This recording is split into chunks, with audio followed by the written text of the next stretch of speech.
क्या आप जानते हैं कि अरुणाचल प्रदेश में एक ऐसी खौफनाक घटना हुई थी जिसने शहर की लगभग आधी जनता को सड़क पर उतरकर प्रदर्शन करने को मजबूर कर दिया। आज की कहानी एक ऐसे केस के बारे में है जब वो कई कई महीनों से कत्ल की प्लानिंग करता रहा, पेचीदा से पेचीदा चीजों के बारे में सोचता रहा, पर इसमें जिस तरह की सोच दिमाग में आई वो ऐसी थी कि इंसानियत से भरोसा उठा दे। नमस्कार दोस्तों, तो क्या हाल चाल है आपके। Today's topic is techie Meena case. ये कहानी शुरू होती है अरुणाचल प्रदेश के पापुन पारे नामक एक डिस्ट्रिक्ट से। इसी डिस्ट्रिक्ट में करसिंगसा नामक एक गांव बसा हुआ है। ये पहाड़ी इलाका है। जाहिर सी बात है, अगर पहाड़ होगा तो खाई भी होगी। बात 5 नवंबर 2020 की है। दोपहर के 2 बज रहे थे। इसी समय करसिंगसा गांव के ब्लॉक पॉइंट से कुछ लोग गुजरते हैं। तभी इनकी नज़र एक गाड़ी पर पड़ती है। ये इनोवा कार थी। ये गाड़ी सड़क और खाई के बीच बनी ढलान पर झाड़ियों में अटकी हुई थी। अगर झाड़ी नहीं होती तो गाड़ी सीधे खाई में गिरती। राहगीरों को लगा कि इसका एक्सीडेंट हुआ है। ये सड़क से ज़्यादा नीचे नहीं था तो लोगों को गाड़ी में कोई बेहोश पड़ा हुआ दिखता है, पर ये लोग उसकी मदद नहीं कर सकते थे। झाड़ी बहुत घनी थी, कुछ भी हो सकता था। गाड़ी खाई में भी गिर सकती थी। इसलिए ये लोग पुलिस को कॉल करते हैं। बंदरदेवा पुलिस स्टेशन में ये कॉल लगा। फौरन यहाँ से एक टीम मौका वारदात पर पहुँचती है। जेसीबी को मंगवाया जाता है। जैसे तैसे कार को ऊपर लाते हैं। गाड़ी बिल्कुल सही सलामत थी, कहीं कुछ टूटा फूटा नहीं था, डेंट तक नहीं आया था। केवल वही था जो जेसीबी द्वारा ऊपर खींचने पर हुआ होगा। गाड़ी में लगे कांच ठीक ठाक थे, कोई क्रैक नहीं आया था। अगर ये मामला एक्सीडेंट का होता तो गाड़ी में जरूर कुछ ना कुछ टूटा फूटा होता, कम से कम खरोंचें आ जाती। लेकिन यहाँ पर सब कुछ सही था। गाड़ी के अंदर फ्रंट सीट पर, जहाँ पर ड्राइवर सीट होती है उसके बगल वाली सीट पर, यहाँ एक महिला बेहोश पड़ी हुई थी। गाड़ी पर कुछ नुकसान नहीं हुआ था तो दरवाजा आराम से खुल गया। अंदर पड़ी महिला की हालत बहुत खराब थी। सर पर गहरे चोट के निशान थे। जिस सीट पर यह बैठी हुई थी वहां पर रक्त जम रहे थे। महिला की बॉडी अभी भी काफी हद तक गर्म थी, ठंडी नहीं पड़ी थी। इन सभी चीजों को देखकर लगा कि दुर्घटना कुछ देर पहले ही हुई होगी। महिला को इसी वक्त हॉस्पिटल रवाना किया जाता है। गाड़ी के रजिस्ट्रेशन नंबर से ओनर के बारे में पता करते हैं। उधर हॉस्पिटल में डॉक्टर्स ने बताया कि महिला की मृत्यु हो चुकी है। सर पर कई जगह लगे गहरे चोटों की वजह से रक्त का रिसाव हद से ज्यादा हो गया था, जिससे इन्होंने अपना देह त्याग दिया। पुलिस को जब ये बात पता चली तो ये और भी गौर से गाड़ी के अंदर का इंटीरियर चेक करते हैं। यहाँ से ऐसा कोई भी निशान या कोई ऐसी चीज नहीं मिली जिससे महिला का सर टकराया हो, जिससे इन्हें इतनी गहरी चोट आई हो। इन सभी चीजों की वजह से ये घटना फाउल प्ले की ओर इशारे कर रही थी। ये अचानक हुआ एक्सीडेंट नहीं बल्कि सोच समझकर किया गया कांड लग रहा था। गाड़ी के रजिस्ट्रेशन नंबर के जरिए ओनर के बारे में पता चल जाता है। ये इनोवा कार वहां के एक एक्स एमएलए यानी मेंबर ऑफ लेजिस्लेटिव असेंबली लिशी लेगी की फैमिली का है। ये बात पता चलते ही इनको कॉल करते हैं, हॉस्पिटल बुलाते हैं। अब लिशी परिवार हॉस्पिटल पहुंचता है। इनको शव दिखाते हैं। शव देखते ही ये लोग सन्न रह गए। ये महिला इनकी बहू टेची मीना लिशी थी। टेची मीना अपने पति यानी एमएलए के बेटे रोनी लिशी के साथ दूसरे घर में रहती थी। घर वाले अपने बेटे रोनी को कॉल करके बुलाते हैं। साथ में टेची मीना के मायके भी कॉल किया जाता है। धीरे धीरे सभी लोग हॉस्पिटल में इकट्ठा होने लगे। इसके बाद पुलिस शव का पोस्टमार्टम करवाती है, जिससे मृत्यु के कारण की जानकारी और भी अच्छे से पता चल सके। ये एक्सीडेंट था या कुछ और, ये भी पता चल जाए। मीना का पति रोनी भी हॉस्पिटल आता है। पुलिस इससे बातचीत करती है। रोनी ने पुलिस को बताया कि आज दोपहर में किसी काम से मीना और मुझे करसिंगसा जाना था। कुछ काम था, उसको मैंने पहले भेज दिया और बाद में मैं जाता, क्योंकि घर पर यहाँ कुछ काम थे, उसको निपटाना जरूरी था। वो वहाँ पर पहुँचकर दूसरा काम शुरू कर देती, तब तक मैं भी वहाँ आ जाता। इससे एक दिन में ही मेरे कई काम पूरे हो जाते हैं। लेकिन बदकिस्मती से ये सब कुछ हो गया। सभी लोग बहुत दुखी थे, रो रहे थे। यहाँ दुख दोगुना था क्योंकि मीना 7 महीने की प्रेग्नेंट थी, गर्भवती थी। जनवरी में इसकी डिलीवरी होने वाली थी।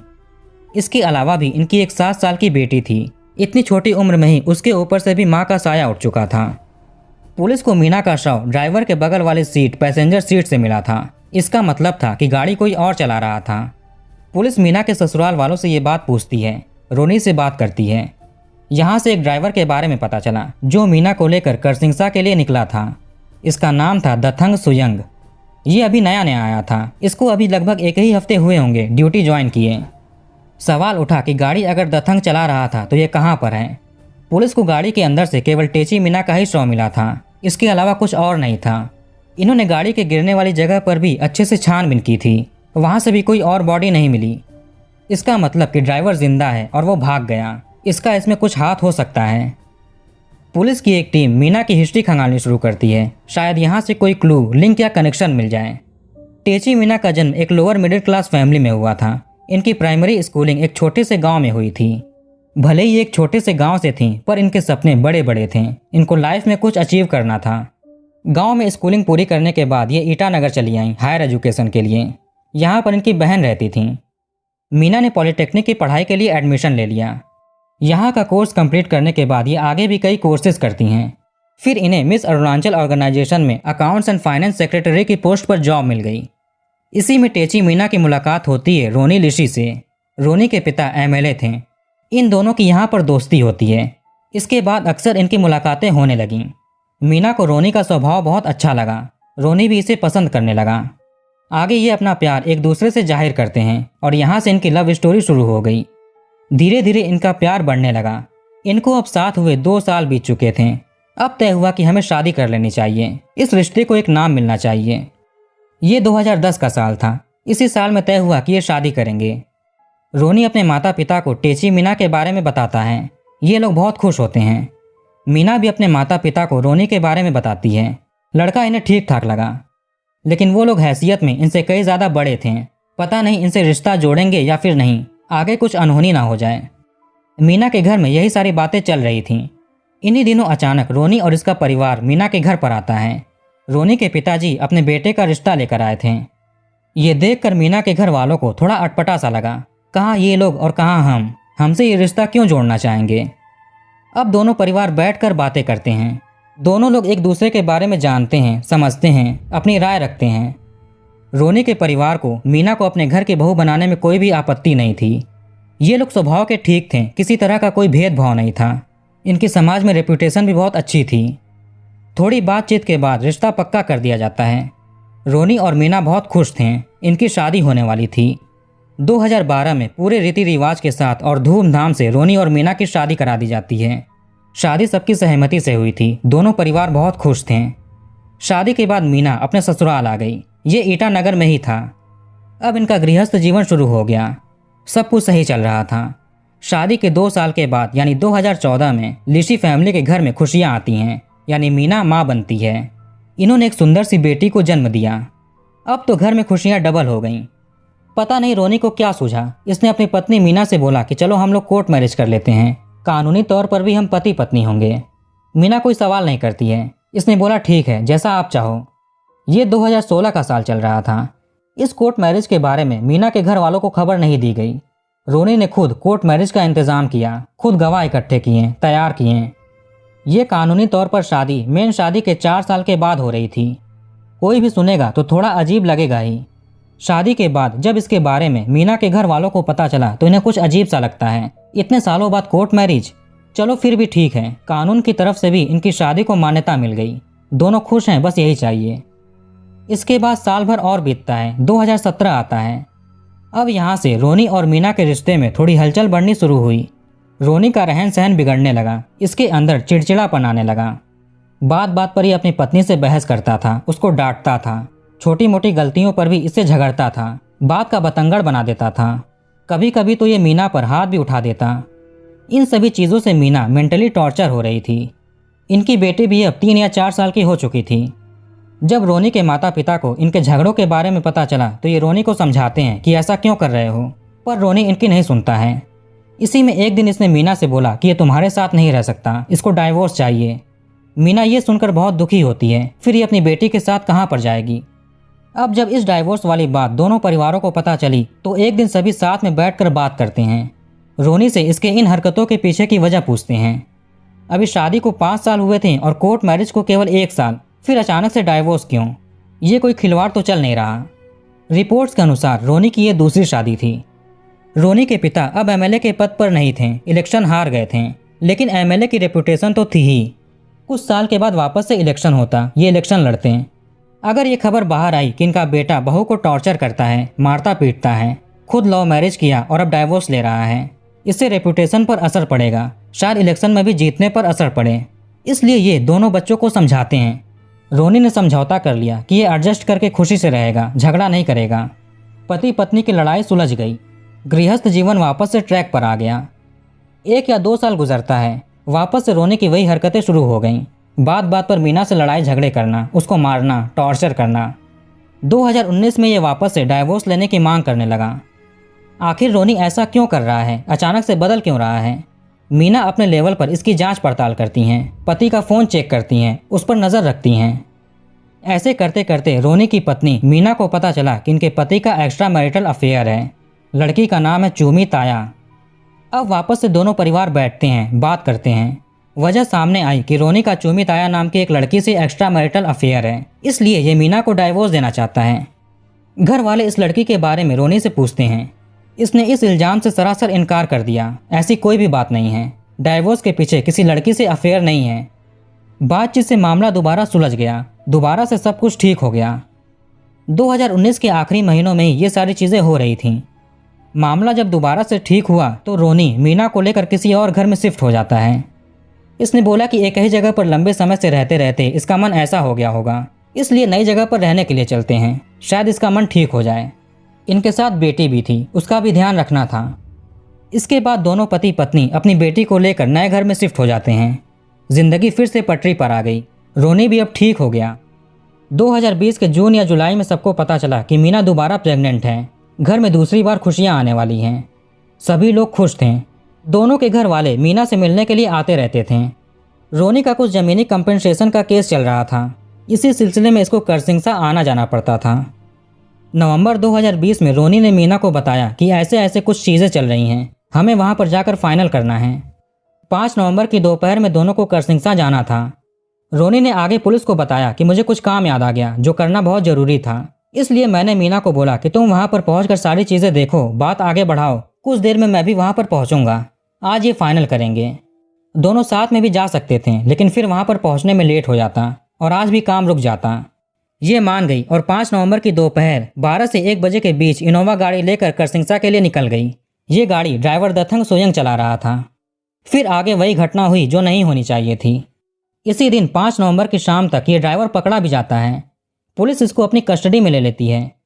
धीरे धीरे ये खबर न्यूज़ में आने लगी कि एमएलए की बहू के साथ दुर्घटना घटी है, एक संदिग्ध पकड़ा भी जा चुका है। लोगों में बहुत गुस्सा था, धीरे धीरे प्रदर्शन भी शुरू हो रहे थे। ये मामला हाई प्रोफाइल हो गया। खास तौर से इसी केस के लिए पुलिस की एक टीम का गठन किया जाता है। इसमें एसपी, एसडीपीओ सहित कई बड़े ऑफिसर्स शामिल थे। पुलिस की कई टीम्स बनाई गईं जो अलग अलग चीज़ों की जांच करेंगी। दिन रात पुलिस इसी केस को सॉल्व करने में जुट गई।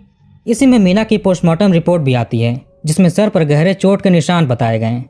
घाव को देखकर लगा कि किसी हथौड़े जैसे चीज से वार किया गया होगा।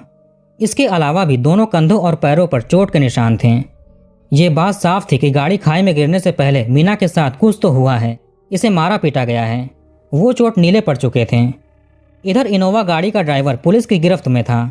लगातार इससे पूछताछ चल रही थी, पर यह ढंग से कुछ बता नहीं रहा था।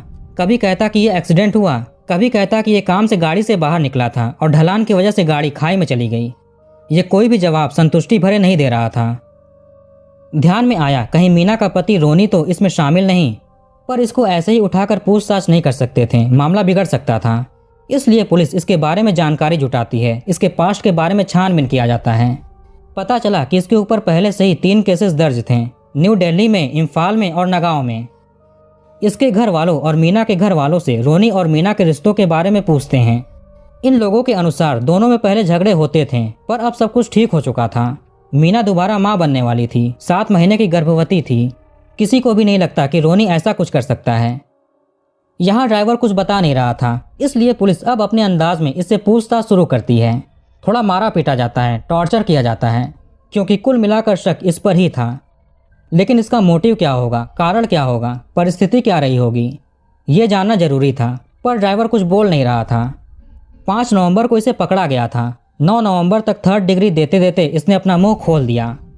सीधे सीधे इसने बोला कि मैडम का कत्ल साहब ने करवाया है, कहने का मतलब कि रोनी ने किया। 10 नवंबर तक रोनी को भी ड्राइवर के बयान के आधार पर उठा लेते हैं।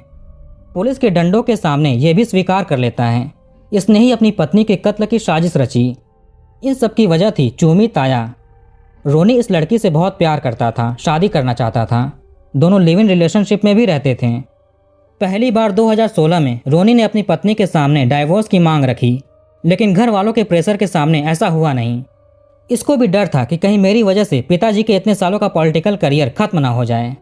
दूसरी बार में भी यही वजह थी। 2019 में भी डाइवोर्स नहीं हो पाया। रोनी मीना के साथ नहीं रहना चाहता था, लेकिन डाइवोर्स भी नहीं दे सकता था। इसलिए सोचा कि अगर मीना का देहांत हो जाए तो ये चूमी ताया से शादी कर सकता है। वो भी रोनी के साथ शादी करने का प्रेशर बना रही थी। इन्हीं सब में रोनी ने मीना को खत्म करने की साजिश रची। इसने बहुत सोच समझकर पूरा प्लान बनाया। कई कई महीनों तक ये सोचता रहा। प्लान के इसने 3-4 भाग किए ताकि कन्फ्यूज़न ना हो और अच्छे से इसे एग्जीक्यूट कर सकें। इसके प्लान का सबसे पहला हिस्सा था सारे झगड़े भुलाकर मीना के साथ हो जाना, ताकि बाद में अगर मीना को कुछ हो तो इसके ऊपर उंगली ना उठाया जाए। अच्छे रिश्ते हैं इसका यकीन दिलाने के लिए इसने मीना को प्रेग्नेंट किया। ये 2020 का साल चल रहा था। इधर रोनी का प्लान एग्जीक्यूट हो रहा था, उधर दुनिया में कोविड-19 फैल रहा था। लोगों का भरोसा इसने वापस से जीत लिया कि घर गृहस्थी ठीक हो चुकी है। मीना दूसरी बार माँ बनने वाली थी। ये बहुत खुश थी। यही चीज़ बताती है कि रोनी चूमी ताया से शादी करने के लिए कितनी हद तक जा सकता था। आगे अक्टूबर 2020 में रोनी अपने बचपन के दोस्त स्कूल फ्रेंड कपवंग लेटे लोवंग को कॉल लगाता है। ये लंबे समय से दोस्त था, इसलिए सबसे ज़्यादा इस पर ही भरोसा था। रोनी ने इसको सारी बात बताई और बोला कि सुपारी के कातिल की तलाश शुरू करे। कपवंग मान जाता है और कातिल ढूंढना शुरू कर देता है। रोनी ने कॉन्ट्रैक्ट का बजट बताया 10 लाख रुपए। कपवंग को ज़्यादा मेहनत नहीं करनी पड़ती है। इसे दथंग सुयंग नाम का एक ड्राइवर मिलता है। ये इसके ही डिस्ट्रिक्ट तिरप डिस्ट्रिक्ट का रहने वाला था और यहीं पर ड्राइविंग का काम करता था। 10 लाख की बात सुनकर ड्राइवर राजी हो गया। इसके बाद कपवंग रोनी को कॉल करके कहता है कि जिसकी तलाश हो रही थी वो मिल चुका है। मिलना कब है? पुलिस के अनुसार 27 अक्टूबर की शाम को 3 लोग दोस्त कपवंग, ड्राइवर और सुपारी का कातिल दथंग और जान पहचान वाला एक आदमी तने खोयांग होटल सू पिंसा में चेक इन करते हैं। इन तीनों के रहने खाने आने जाने का सारा खर्च रोनी ने अपनी जेब से दिया। 28 अक्टूबर को रोनी इन तीनों से मिलता है। मीटिंग होती है, सारा प्लान डिस्कस होता है। कुछ चीज़ें ऐड की गईं, कुछ चीज़ें बदली गईं। कत्ल ऐसे करना था कि वो नॉर्मल एक्सीडेंट का केस लगे। प्लान फाइनल कर दिया गया। इसके बाद रोनी 3 लाख और 2 लाख करके 5 लाख रुपए एडवांस में ड्राइवर को दे दिया। 29 अक्टूबर को तीनों इसी होटल में रहते हैं। फिर 30 अक्टूबर को कपवंग और तने वापस अपने गाँव खोंसा चले जाते हैं। ड्राइवर दथंग यहीं रुक गया। रोनी इसको भी चेकआउट कराता है और अपने साथ अपने घर ले आता है। ड्राइवर को इसने अपनी पत्नी मीना से मिलवाया। रोनी ने मीना से बोला कि आज से तुम्हारा यही ड्राइवर होगा, कहीं आना जाना हो तो यही ले जाएगा। प्लान की डेट फिक्स हो चुकी थी 5 नवंबर 2020। अचानक 2 नवंबर को ड्राइवर रोनी से कहता है कि इसको डर लग रहा है, कैसे सब होगा, ये अकेले नहीं कर सकता, इसको किसी की मदद चाहिए, आप किसी और को भी ले आइए, मुझसे अकेले नहीं हो पाएगा, मुझे किसी असिस्टेंट की ज़रूरत पड़ेगी। यह सुनकर रोनी परेशान हो जाता है। अब ये क्या करे? इसने दोबारा अपने दोस्त कपवंग को कॉल लगाया। कपवंग दूसरा कोई सुपारी का कातिल ढूंढता है। इसको मिला दमरियत खोयांग। ये भी ड्राइवर था, दोईमुख में गाड़ी चलाता था। इसको भी रोनी ने बुला लिया। रोनी को सारी जगहें पता थीं, इसलिए 4 नवंबर को यानी कत्ल के एक दिन पहले ड्राइवर को ये अपने साथ लेकर करसिंगसा के रोड की रेकी करवाता है, जहाँ पर सारी चीज़ें करनी थी। शाम को ड्राइवर दथंग ने भी अपने नए साथी दमरियत को रेकी कराई कि यहाँ पर ऐसे ऐसे चीज़ें होनी हैं। अब 5 नवंबर का दिन शुरू होता है। दोपहर 12 से 1 बजे के बीच मीना अपने नए ड्राइवर दथंग के साथ करसिंगसा के लिए निकलती है। इसी समय मीना के पास इसके करीबी रिश्तेदार का कॉल आया हाल चाल के लिए। मीना ने बताया कि ये करसिंगसा जा रही है कुछ काम से। इसके पति थोड़ी देर में वहाँ पर आएंगे। थोड़ी बहुत बातचीत के बाद कॉल कट हो जाता है। मीना ड्राइवर की बगल वाली सीट पर बैठी हुई थी। गाड़ी चल रही थी। थोड़ी दूर चलने के बाद रोड के किनारे दमरियत खड़ा था। टाइम के हिसाब से इसने इनोवा गाड़ी को रुकवा कर लिफ्ट मांगी। ड्राइवर बोला कि ये मेरा दोस्त है। मीना बोली ठीक है बैठ जाओ। फिर दमरियत पिछली सीट पर बैठ गया। आगे रास्ता थोड़ा सुनसान होने लगता है, पहाड़ी इलाका भी था। दमरियत अपने साथ एक हथौड़ा लेकर आया था। इसने इसी हथौड़े से मीना के सर पर वार करना शुरू कर देता है। दमरियत और मीना में हाथापाई शुरू हो जाती है। ये बचने की कोशिश कर रही थी, ऊपर से 7 महीने की प्रेग्नेंट भी थी। किसी भी कीमत पर पेट पर इसे कुछ लग ना जाए, इसका भी ध्यान रखना था। इसको बहुत मारा पीटा जाता है। हथौड़े से सर पर वार किया जाता है, जिससे रक्त का प्रवाह होने लगा। ज़्यादा रक्त गिरने की वजह से मीना बेहोश हो गई। फिर एक तय जगह पर गाड़ी रुकती है। दमरियत उतर जाता है और भाग जाता है। आगे थोड़ी दूर और चलने के बाद ब्लॉक पॉइंट पर गाड़ी रुकी। ये खाई से 2 या 3 मीटर ही दूर था। प्लान के अनुसार ड्राइवर गाड़ी को धक्का देकर खाई में फेंक देता। गाड़ी ब्लास्ट होती और सब कुछ समाप्त हो जाता। बड़ी मुश्किल से इसने धक्का दिया। गाड़ी खाई में तो गिरी, लेकिन थोड़ा नीचे जाने के बाद झाड़ी में अटक गई। ये देखकर ड्राइवर यहाँ से भाग जाता है। आगे जो हुआ वो तो आपको पता ही है। रोनी का दोस्त कपवंग, इसके ऊपर भी क्रिमिनल चार्जेस के 4 केसेस थे। आगे 13 नवंबर तक तिरप डिस्ट्रिक्ट की पुलिस ने कपवंग, दमरियत और तने को अरेस्ट कर लिया। टोटल 7 लोग अरेस्ट हुए थे, जिसमें रोनी, इसकी गर्लफ्रेंड, दोनों दोस्त, दोनों किराए के कातिल, इनके अलावा एक और था। पुलिस को इन लोगों के पास से 4 मोबाइल फोन्स और वो हथौड़ा भी मिल गया। स्पेशली इसी कत्ल के लिए वो मोबाइल फोन्स खरीदे गए थे। फरवरी 2021 में पुलिस चार्जशीट तैयार करती है और यूपिया सेशन कोर्ट में सबमिट करती है। इनके ऊपर ये सारे चार्जेस लगे। लोग इन सबके खिलाफ प्रदर्शन कर रहे थे, कई संगठन भी बनाए गए। जब ये बात लोगों को पता चली कि मीना 7 महीने की प्रेग्नेंट थी तो गुस्सा और भी फूट पड़ा। लोग फांसी देने की मांग करने लगे ताकि आगे कोई ऐसा जुर्म ना कर सके। एक एग्जाम्पल सेट हो जाए कि देखो इन लोगों ने ऐसा किया तो ये हाल हो गया। ये लोग जुडिशियल कस्टडी में थे। फिलहाल ये केस अभी सेशन कोर्ट में चल रहा है। तो कहानी को यहीं पर खत्म करते हैं और कमेंट करके बताइए कि वीडियो आपको कैसा लगा। इस वीडियो को लाइक और शेयर जरूर करिए और हमारे चैनल को सब्सक्राइब करके बेल आइकन ऑन कर लीजिए। मिलते हैं नेक्स्ट वीडियो में।